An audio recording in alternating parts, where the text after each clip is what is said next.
Como e por que tudo é matemática? A questão de como tudo veio a existir tem intrigado a humanidade por milênios. Filósofos, teólogos e cientistas criaram cosmogonias intrincadas, cada uma tentando forjar uma cadeia causal que conduz de alguma essência fundamental à realidade estruturada que observamos. Todo mito, seja religioso ou científico, sente-se compelido a justificar a existência por meio de um processo, uma sequência de transformações desde um estado inicial até a complexidade que testemunhamos. Mesmo na física, com sua busca incansável por uma teoria unificada, a questão do como permanece central, exigindo uma explicação sobre causalidade, emergência e transformação ao longo do tempo. No entanto, existe uma alternativa única que evita completamente a necessidade de um como, a proposição de que a realidade é a matemática. Se tudo é fundamentalmente matemático, então a realidade não exige uma história de criação, nem uma sequência de eventos que conduzam ao seu estado atual. A matemática simplesmente considere um triângulo, suas propriedades e existência são autoevidentes dentro da estrutura lógica da geometria, ele não requer causa externa, nem justificação mais profunda além de sua definição. O mesmo se aplica aos números, o zero simplesmente é, e a partir dele, todo o edifício da matemática segue logicamente. O 1 emerge do zero, depois o 2, e assim por diante, estendendo-se infinitamente pelos inteiros, racionais, irracionais, reais e números complexos. Cada objeto matemático existe por necessidade, incorporado de forma atemporal na estrutura lógica da própria matemática, sem exigir qualquer mecanismo causal que o traga à existência. Essa emergência de complexidade dentro da matemática é fundamentalmente diferente daquela proposta por qualquer outra cosmogonia. Em todo mito, mesmo nos da ciência moderna, a essência fundacional, seja uma divindade, um caos primordial ou o vácuo quântico, precisa passar por um processo, uma transformação, para gerar o restante da realidade. Isso inevitavelmente convida à questão de por que tal processo ocorreu, o que o iniciou, e por que a realidade se desdobrou na forma específica que possui. Mas se a realidade é matemática, nenhuma explicação desse tipo é necessária. Não há momento de criação, nem intervenção divina, nem evento inicial, apenas a existência temporal das estruturas matemáticas. Se tudo é matemática, então o como de sua origem não é uma questão significativa. A realidade não precisa ter vindo de algum lugar, ela simplesmente é, tão autoexistente e necessária quanto qualquer número ou forma geométrica.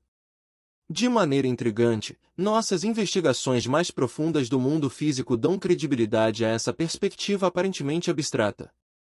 A própria concretude da matéria, a solidez que intuitivamente atribuímos à realidade, diminuiu significativamente sob o escrutínio científico, revelando um mundo muito mais próximo da abstração.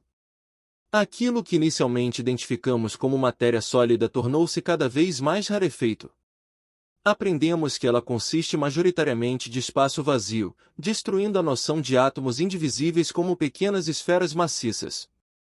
Investigações posteriores revelaram que a matéria residual que ocupa esses vazios se comporta, ao menos parcialmente, como ondas, flutuações em campos imateriais. Investigações mais profundas, por meio de colisões de alta energia, traçaram um panorama ainda mais abstrato. Os constituintes fundamentais, os quarks, não representam a maior parte da massa das partículas que compõem, como prótons e nêutrons. Grande parte do que percebemos como substância surge da energia de suas autointerações à velocidade da luz. Além disso, esses quarks podem sequer existir de forma independente, estando perpetuamente confinados em estruturas compostas, pares em mesons, trios em baryons, jamais sendo observados isoladamente. Complicando ainda mais esse recuo da solidez está a constatação de que a matéria ordinária, aquela que podemos provar, ver, tocar e cheirar, é anômala em termos cósmicos, representando meros 5% do conteúdo energético total do universo. Cerca de 25% é atribuído à matéria escura, uma substância desconhecida cuja presença é inferida gravitacionalmente, mas que, se composta por partículas, provavelmente flui através de nós sem ser detectada. Os 70% restantes são atribuídos à energia escura, um componente ainda mais misterioso que impulsiona a aceleração cósmica, cuja natureza fundamental permanece completamente desconhecida. Dado esse retrato profundamente abstrato pintado pela física, a noção de que a realidade possa ser fundamentalmente material, análoga à música, aos sonhos, às ideias ou às próprias estruturas matemáticas, parece menos radical dentre essas possibilidades. A matemática possui uma vantagem distinta, sua universalidade e consistência lógica intrínseca, que pode ser rigorosamente verificada e explorada de forma independente. Simultaneamente, nossa compreensão da própria matemática evoluiu dramaticamente. Com o advento de áreas como a geometria fractal, a matemática demonstrou sua capacidade de descrever a rugosidade inerente, a complexidade e o detalhamento intricado observados no mundo natural. Ela já não parece apenas uma aproximação idealizada da realidade física, ao contrário, as estruturas matemáticas exibem uma riqueza e complexidade que podem englobar, e talvez até superar, aquilo que observamos diretamente. Consequentemente, o velho ditado de que o mapa não é o território começa a perder sentido. Quando o território, a realidade física, se mostra cada vez mais abstrato e relacional, e o mapa, a matemática, demonstra a capacidade de incorporar tal complexidade de forma intrínseca, a distinção se desfaz. Isso sugere uma relação mais profunda, talvez o território seja mesmo uma estrutura matemática. Isso nos leva à segunda questão fundamental: por que a matemática? Por que essa estrutura abstrata deveria ser a essência da realidade? A resposta encontra-se no cerne do realismo matemático, uma postura filosófica com raízes nos pitagóricos, mas totalmente compatível com o rigor científico moderno. Se a realidade é matemática, compreendemos imediatamente por que estruturas matemáticas sustentam todos os fenômenos observáveis. Explica por que formular um processo físico matematicamente permite previsões precisas, por que as equações de Newton podiam traçar as órbitas de planetas invisíveis aos telescópios, por que as equações de Maxwell anteciparam a existência de ondas eletromagnéticas antes que fossem geradas ou detectadas, e por que a equação de Schrödinger governa com sucesso os comportamentos estranhos do reino quântico. Mais surpreendentemente, o realismo matemático ilumina por que construções abstratas, às vezes introduzidas unicamente por consistência interna ou elegância de uma teoria física, frequentemente correspondem a aspectos tangíveis da realidade. Físicos teóricos conceberam a matemática que descreve certos mesons antes que experimentos os descobrissem. O campo de Higgs foi postulado com base em simetrias matemáticas exigidas pelo modelo padrão muito antes que o grande colisor de hadrons fornecesse evidências de sua existência. Mesmo a constante cosmológica, inicialmente inserida por Einstein como um fator de ajuste matemático e depois retratada, ressurgiu como possível representação da energia escura que domina o cosmos.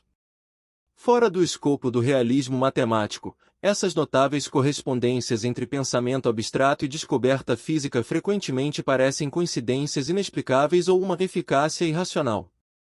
Por que o raciocínio puramente matemático, muitas vezes perseguido por si próprio, levaria a verdades verificáveis sobre o mundo físico? Nenhuma resposta verdadeiramente satisfatória existe se a matemática for considerada apenas uma invenção humana ou uma ferramenta descritiva. Mas se a realidade for fundamentalmente matemática, então esse poder preditivo não é nada misterioso, é uma consequência natural da descoberta das propriedades inerentes às estruturas matemáticas que constituem a própria realidade. Assim, o realismo matemático transcende a mera preferência filosófica, apresenta-se talvez como a narrativa fundacional mais coerente e parcimoniosa disponível. Diferentemente de outras visões de mundo, não requer explicações ad hoc para sua eficácia, não invoca intervenções sobrenaturais, nem depende de noções convencionais de causalidade temporal para justificar a existência fundamental da realidade. Ergue-se como a estrutura que permite à realidade simplesmente ser, sem necessitar de justificativa externa ou causa precedente. Ao fazê-lo, oferece a resposta mais elegante tanto para o como quanto para o porquê de tudo parecer ser matemática, porque, no nível mais profundo, pode não haver distinção fundamental entre existência e estrutura matemática.